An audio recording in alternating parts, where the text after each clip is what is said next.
ఈరోజు నువ్వు చెరలో ఉన్నావేమో. చెర ఏంటి? అది పాతకాలంలో చెరలు ఉండేవి, ఈ కాలంలో చెరలేంటి అంటున్నావా?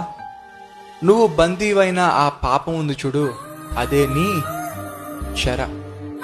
నిన్ను కట్టేసుకున్న ఆ వ్యసనం ఉంది చూడు, అదే నీ చెర.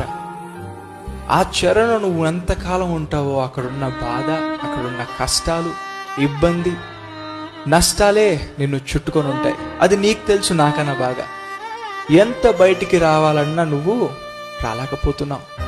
ఎంత ప్రయత్నించినా అసాధ్యంగా ఉంది. కారణం ఏంటి చెప్పమంటారా? నువ్వు ఇంకా మొరపెట్టలేదు. క్లియర్గా వాక్యంలో ఉంది. మీరు పూర్ణ మనసుతో, పూర్ణ హృదయంతో ఎప్పుడైతే నన్ను వెతుకుదురో అప్పుడు మీరు నన్ను కనుగొందురు. అప్పుడు